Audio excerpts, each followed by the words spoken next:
Unity is a positive path for spiritual living that recognizes the beauty of every spiritual philosophy. It aims at supporting people in their quest for a healthy and prosperous life, a life of significance. Revana Quintana and Osvaldo Mora, leaders of the bilingual ministry Unity Community of Light, are here every Sunday morning to bless you with either an inspiring dialogue and or meditation based on the powerful Unity teachings that we are certain will lead you to a space of deep personal transformation.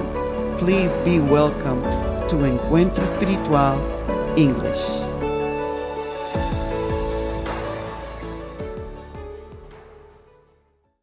During Encuentro Espiritual English, we have been providing you with the series Healing is Possible. Now we're going to add an extra, and it is that starting on Monday, November 6th at 8:30 in the morning for 7 weeks, we are going to be offering a bilingual meditation on healing.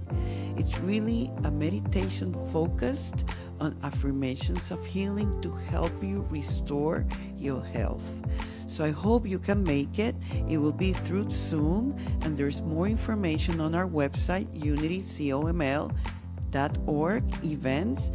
We look forward to having you and really expand on this consciousness of healing is possible. Namaste.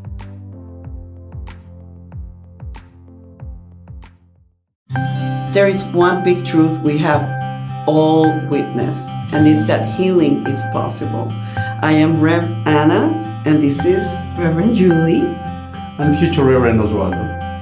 And we are here as part of the Unity COML, Unity Community of Light, a new bilingual virtual ministry that has opened up a space in English with a new series called Healing is Possible.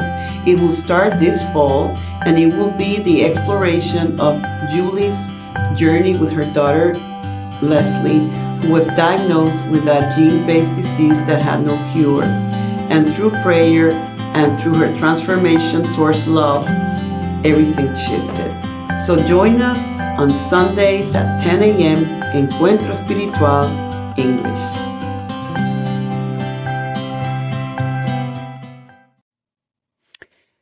Good morning. I am Reverend Anna Quintana, minister at Unity Community of Light. This is a Unity bilingual virtual ministry that has recently added English to our programming with the launching of a series called Healing is Possible in a specific program on Sunday mornings at 10 a.m. Eastern Time, Encuentro Espiritual in English. We have been fully embarked on a healing journey with one of my mentors, Reverend Julie, who through this period and through this series shares her story of healing with her daughter, Leslie. And today we had planned on showing you the next chapter of this series. However, I must say that we were moved to take one Sunday off,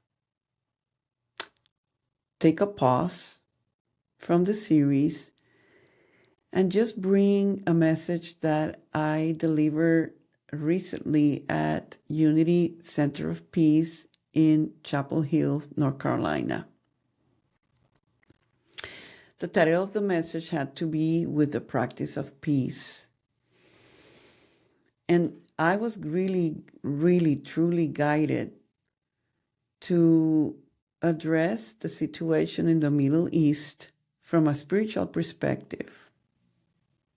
I think that sensitive beings like us who are on the spiritual journey can't help but be touched, inflicted, affected by what we see is happening there. But as the critical mass that we are of people who know a higher truth, we need to stay in a place of truth, unity, awareness. And that's what I hope that this message can bring to you.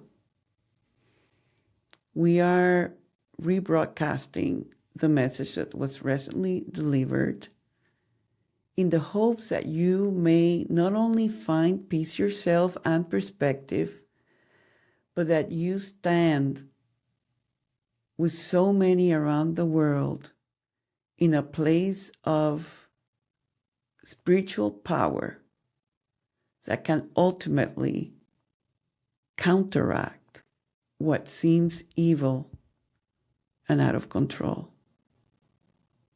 This is our sacred responsibility. And that's why I'm here, and that's why we changed the programming, and I hope that whatever you listen to coming forward brings you back to peace. Be the change you want to see. Thank you, and thank you for tuning in. Namaste. Introducing my dearest friend, Reverend Ana Quintana, who's here to give us the message about practicing peace. Come, sister.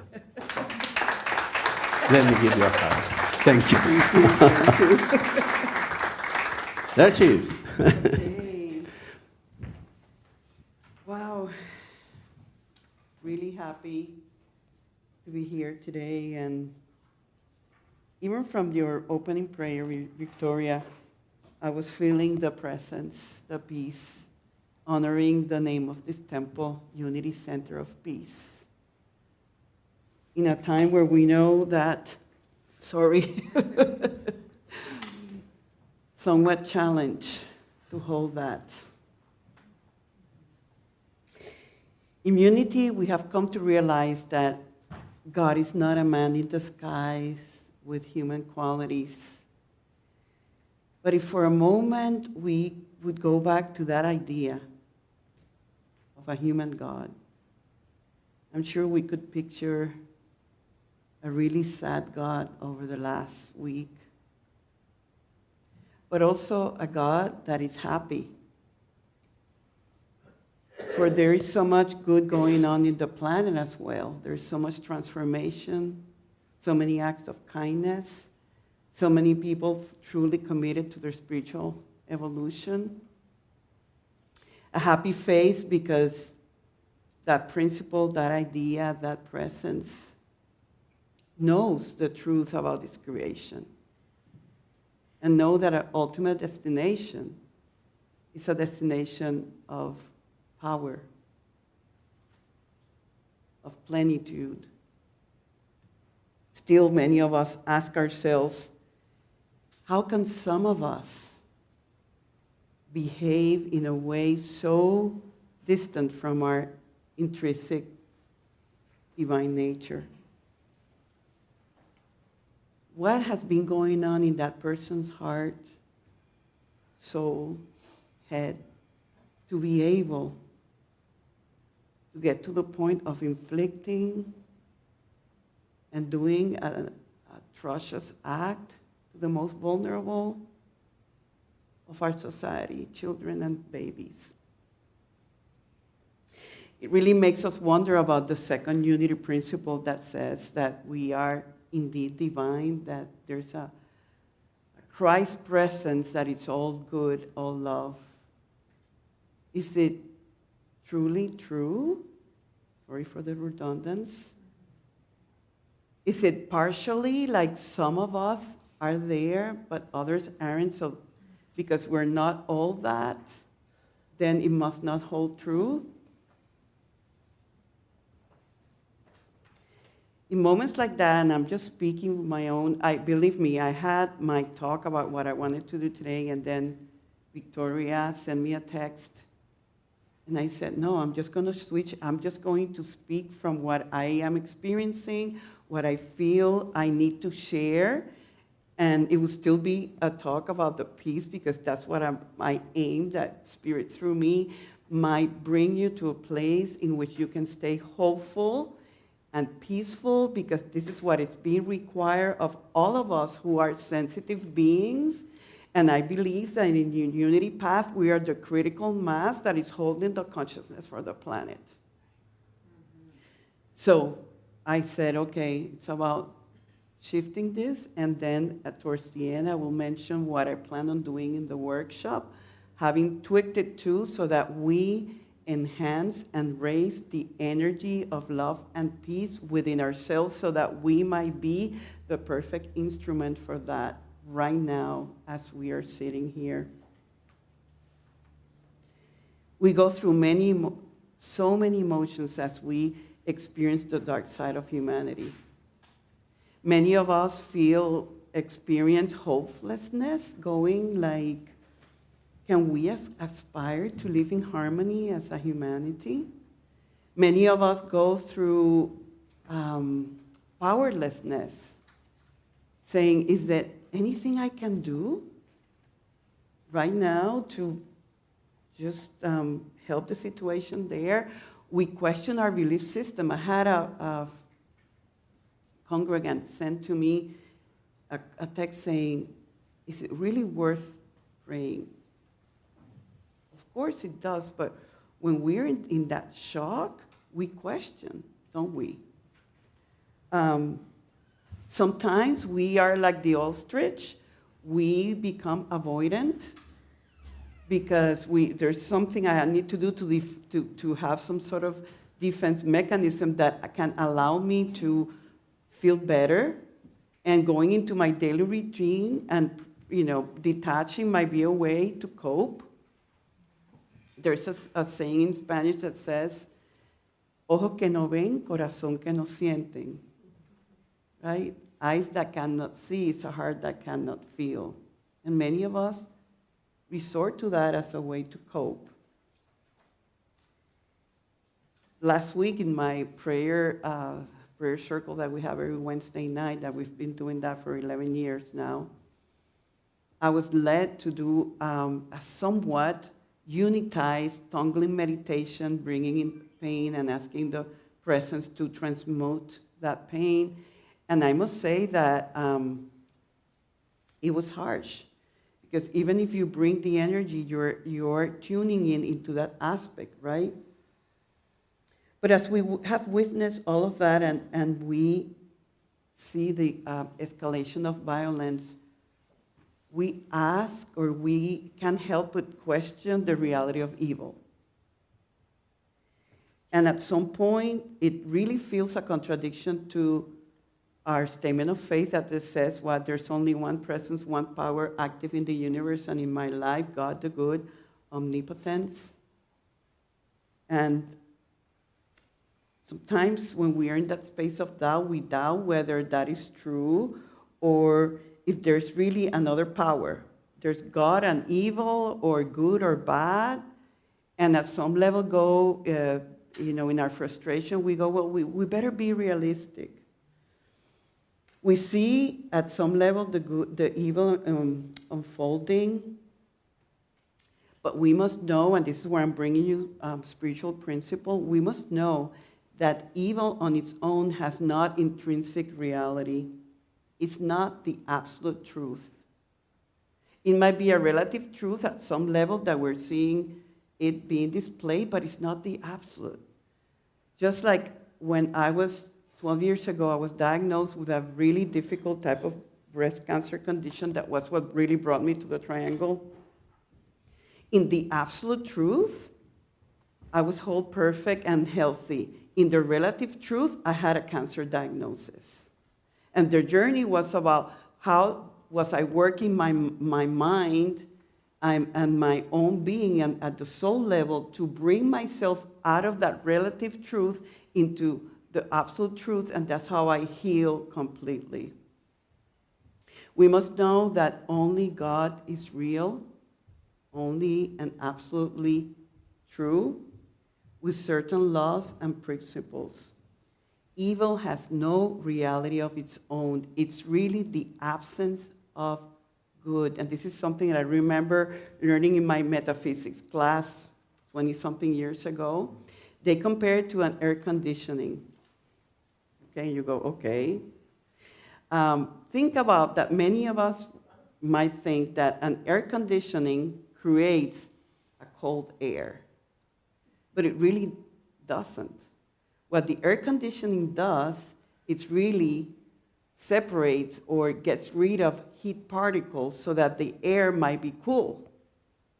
But there's only one air, and it's just the cold air is the non-heated air. Same thing with us about this principle, that there's only good and the evil, it's just the absence of that. But the only thing that is real, it's the good. And what happens is that in our process of being in this world, we can, in our ignorance, we can get so trapped in the illusion of separation. And when you're in an illusion of separation, it's the ego that is running the show with a certain desire for power, for control, and that all leads into, imagine a lot of people vibrating in that, and when that happens, we are led to chaotic, dark, and painful results. However, we must realize that we are all always doing the best we can with the level of awareness that we have, we are operating under.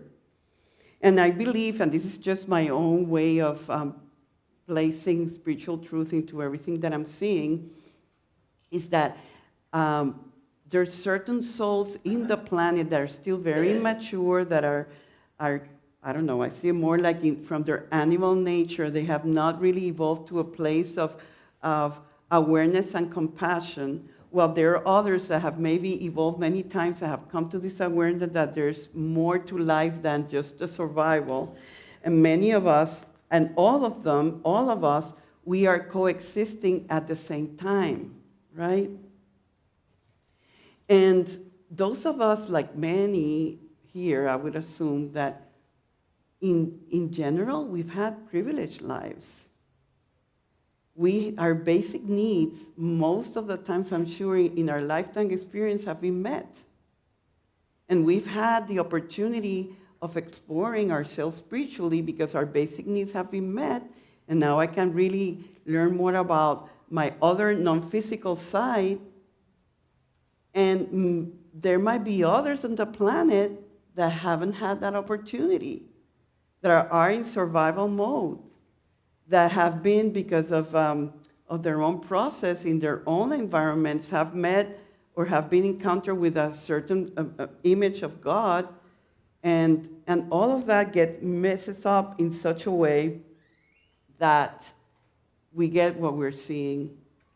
But as those of us who are awakening more and more to our divine nature, we have this sacred responsibility of holding the truth and not being deviating into fearing that seems evil. Charles Fillmore, the co-founder of Unity, I love this from Charlie Fillmore. He used to say that there's two ways of magnifying evil. One is inflicting it, and the other one is what? Fearing it. So you might say, no, I'm a good person, I don't do any harm. But if you and I are fearing it, somehow we're magnifying it. Then I ask, what makes us vulnerable to fear? Especially in these times. What can we do not to fear? What can I do to be a constructive force and not a destructive force? And I don't know why the words that came to me was like, how can I help? Like the book by Ram Dass. And the answer is, well, it's more complex, but I'm just going to make it really kindergarten. Be an owl and not an ostrich. What does the ostrich do? Digs the head on the soil just to not feel, not see. And an owl has the capacity to move the neck all around in 360. It's a symbol of wisdom. And what I'm saying today is that yeah, be an owl and be willing to question, be willing to feel, and then say, what is mine to do? How can I help? And the very first thing that came to me, and it's part of how I process all of this, is to truly pray for those in need. Last night I was with a friend, and we dedicated a whole prayer session for the women and the children in that area. And initially, we walked into that space, and there was so much turmoil and pain and so on. As the deeper we went, the deeper we started feeling a sense of peace that I'm sure, at some level, created some impact. There's never one prayer that can never stay without an impact. I have a friend from here. Years ago, she has an intense prayer practice, and she does a lot of prayers in groups. And she one day asked Spirit, show me the impact of the praying we've been doing. And she went into a dream, and she almost went into a trance. And they were praying for the earthquake people in Ecuador at the time. And she was taken to a scene in which she saw some men caught up in this rubble and how they were being saved, somehow miraculously. And she was shown that. I'm getting goosebumps. There are many times in our prayer circle where I go and I tell people, imagine when you're going through something really difficult and you feel hopeless and you feel alone. And can you hold the idea that somebody else who doesn't even know you is devotedly praying for you?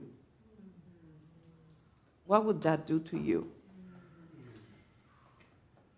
Let's be that person. Because it doesn't matter, our lives go on, but if out of my routine I can spare some time and say, I pray for you because I care, we just need to trust that that prayer that you're holding for the other and is creating some sort of miracle is also going to change you, going to touch you. For everything you do for another, you're doing for yourself. And when we feel trapped, like, oh, there's so much bad going on or so much evil, there's always another side of the coin that is completely the opposite. And I was I don't know if some of you saw the movie Sounds of Freedom about the human trafficking story and how bad it is, and it's a 150 billion industry and how many pedophiles in the world and so on. But in that story, you see also outstanding, brave people and servers, even in the government of the United States, who, there's a particular story, who he's willing to risk his life, risk their retirement because they had no more budget, to go out in South America and save an 8-year-old girl out of a cocaine drug dealer who was abusing her every night. So you see like the darkest side of humanity, and then the counterpart of somebody that has so much love and compassion and kindness that is willing to risk his lifetime retirement to save one little girl, which he did. It's about the silent heroes that I'm sure are out there doing the work. Second thing that we can do as an owl is that we can really go deeper into our spiritual life. Become aware that your own transformation matters. I love, this is my favorite scripture, happened to be in the daily word of the day that I was born, John 12:32, that says, Jesus, as I'm lifted up from the earth, all men will be raised or lift it with me.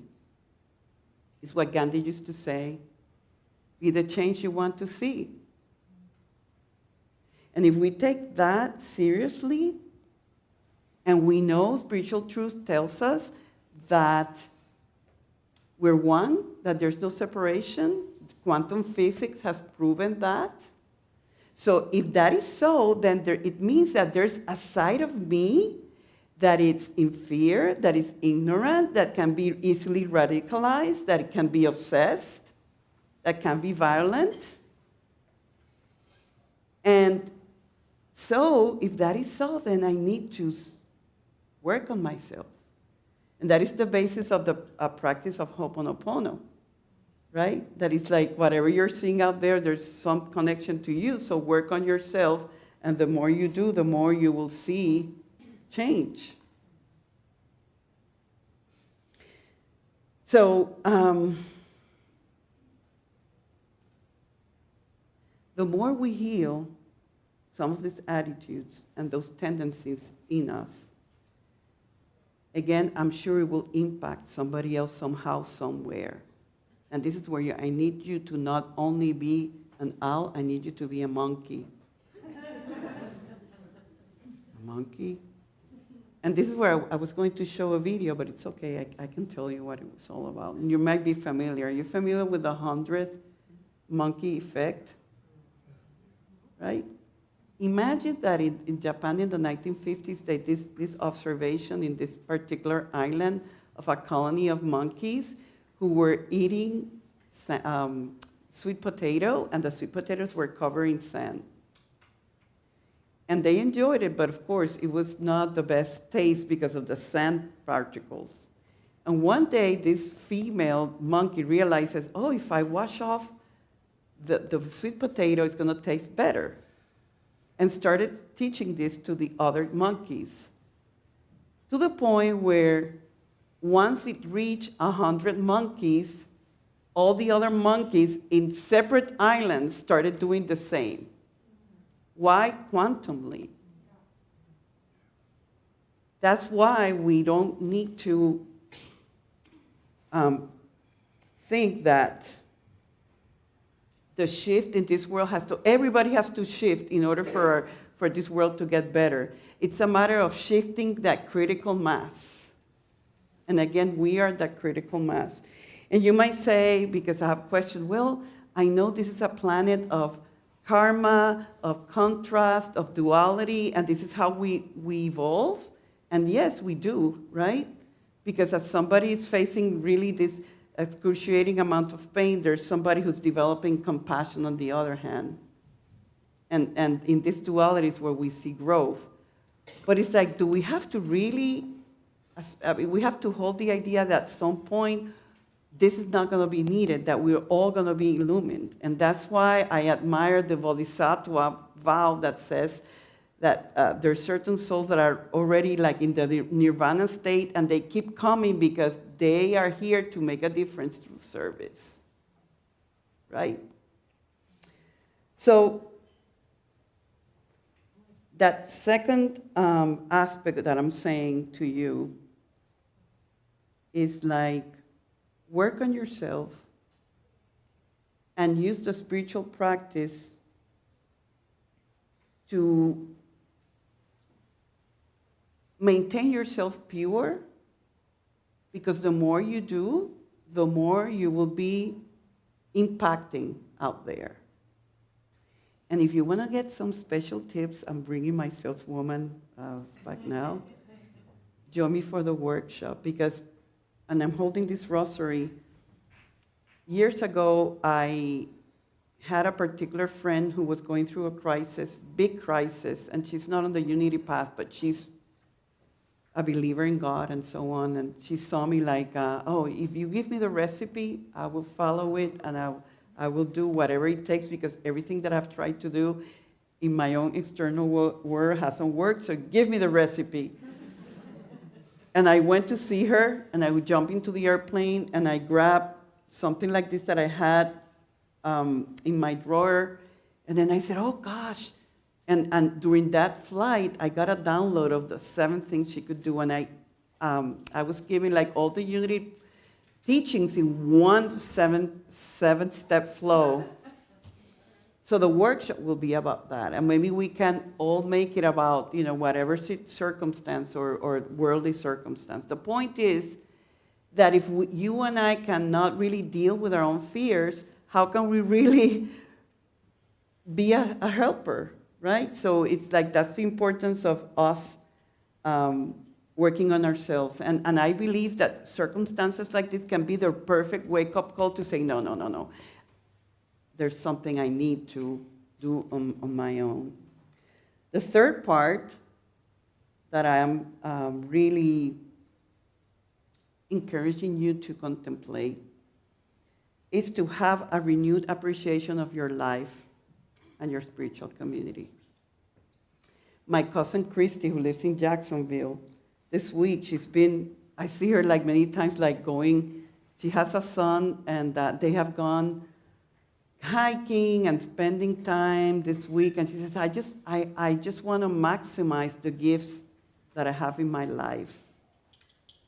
And so many of us, because we go into our routines, into our comfort zones, we start taking so many things for granted. What if we see this as a way to say, no, I'm not taking for granted anything anymore? I believe that when things are really cool and dandy and all is well from the ego perspective, we can even get spoiled. We want more. That insatiable ego is like about this and that. And the call today is about, no, let me really be grateful for everything. And you might say, hey, I'm not a materialistic person, I'm on the unity path, and so on. But then when it gets to, let's say when it gets to be about how involved are you truly in your community, there's like, oh, well, I got stuff to do, or you're partially here. And in my own experience as a unity person that I've been doing unity for years and years, I have seen that the people, including me, the people that have really expanded spiritually are the people that are giving. That are giving of the 3 T's: the time, the talent, and treasure. There's so much you can acquire by coming on Sundays and sitting there and receiving, which is great, but it's not going to do it. Right? And I want to have you pose this question to yourself, paraphrasing Kennedy. Don't ask what the church can do for you, but what you can do for your church, for your community, right?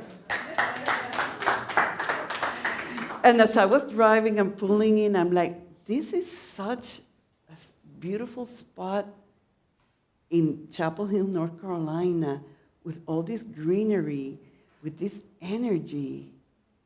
I believe that the people in Chapel Hill, in general, are people with a higher vibration. This is like a jewel.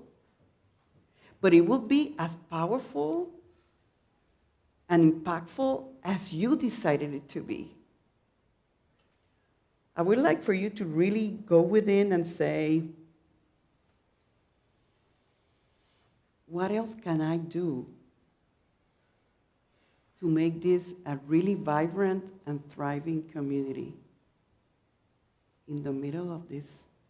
It's almost like Snow White, when Snow White took me into the...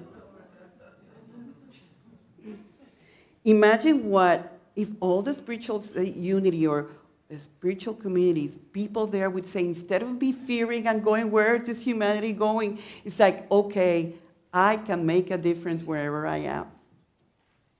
I'm going to walk out of my comfort zone, and I'm going to go to Reverend Victoria or Maria, the board president, and say, hey, I'm here. I'm in business. What else can we do? What else can we be? What if it's about creating prayer vigils That people come together and let's resonate, let's practice what we preach. There's a saying that says, I cannot do all the good that the world needs, but the world needs all the good that I can do. And the question is, are we doing all the good that we can do? Sit with that for a moment. Am I doing all the good that I can do?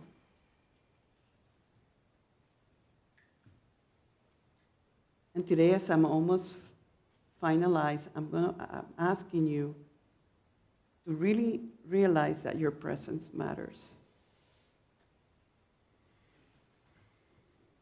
That your presence will ultimately impact the Middle East, Ukraine, and your next door neighbor. It's about anchoring on the absolute truth that there's indeed one presence, one power, one energy in the universe, and it's completely good. It's being willing to reach out in prayer and do your inner deep healing work. And it's getting involved. This is all doable. But we get comfortable in our routines, in our comfort zones. And this event that has touched so many hearts can be the wake-up call, can be what you needed to say, hey, no. We start here. I start with myself, and I make it a reflection in my spiritual community. What else can you do today to make it good? Come to the workshop. A powerful spiritual practice is really a mechanism by which we stay fear-free, without fearing evil and sustaining love, forgiveness, and compassion. Think about that renewed appreciation for your life and your community. Placing spirit first. How are you managing your time and your finances? It's really a reflection of your consciousness and your love. And I'm asking you today to love unconditionally. We are the critical mass. We can't let this planet go the wrong way because we are asleep. And many of us, we are all privileged to live in America. The land of the free. With our challenges and everything, but we woke up this morning in a peaceful environment, a plate to eat, a safe roof, and a spiritual community here in which we can come and be the presence together. Let us pray.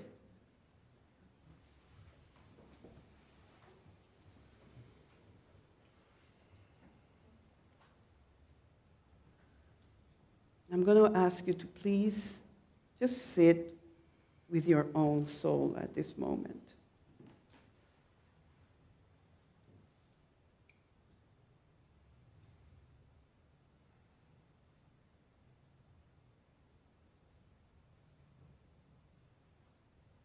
And whatever you might be experiencing, please know that it's the energy of God, the energy of love, moving through you.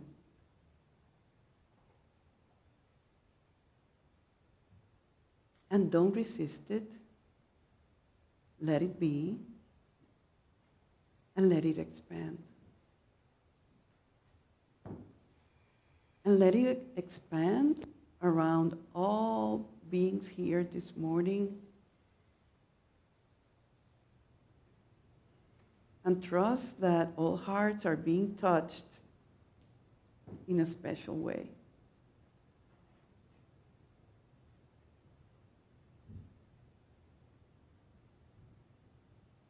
This whole circumstance in the world, as sensitive beings, have opened our hearts, can be the greatest wake-up call to get us back on the path that we really need to be at.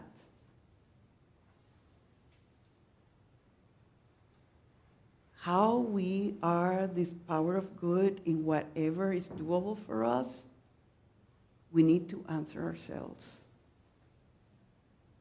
And whatever answer arises, just be loyal to that.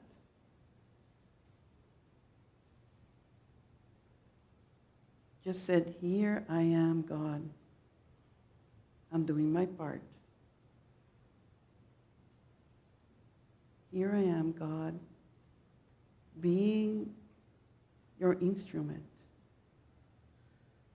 by first staying pure in the truth that I know and staying alert and receptive to what is mine to do. And if I love the spiritual community of Unity Center of Peace, if I love the Unity way of life and what it has brought to my experience, I'm going to do everything to make this a place in which other people come and find liberation.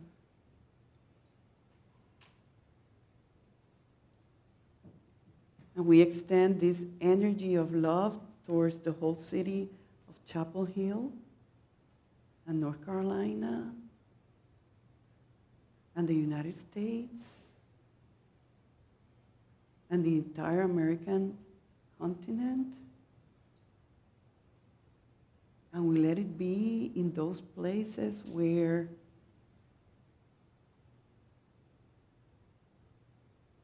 love might not be reflected, but love through me and through us will find its way. We have that faith, we have that intention, and because if it's in alignment with divine will, which we know it is, all will be touched, all will be transformed, and the world of good that God intended for its creation will be established. For that and more, we say, thank you, God. Thank you, really thank you, that I get to see. And so it is. Amen.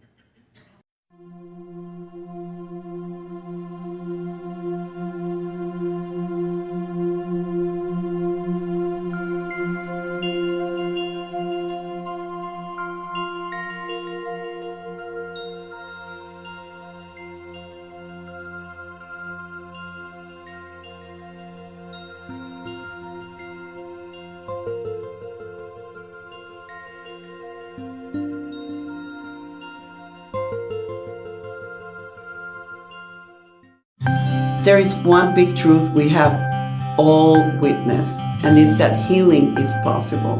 I am Rev Anna, and this is Reverend Julie. And future Reverend Oswaldo. And we are here as part of the Unity COML, Unity Community of Light, a new bilingual virtual ministry that has opened up a space in English with a new series called Healing is Possible. It will start this fall, and it will be the exploration of Julie's journey with her daughter, Leslie, who was diagnosed with a gene-based disease that had no cure. And through prayer and through her transformation towards love, everything shifted. So join us on Sundays at 10 a.m. Encuentro Espiritual English. During Encuentro Espiritual English, we have been providing you with the series Healing is Possible. Now we're going to add an extra, And it is that starting on Monday, November 6th at 8:30 in the morning for 7 weeks, we are going to be offering a bilingual meditation on healing. It's really a meditation focused on affirmations of healing to help you restore your health. So I hope you can make it. It will be through Zoom, and there's more information on our website, unitycoml.org events. We look forward to having you and really expand on this consciousness of healing is possible. Namaste.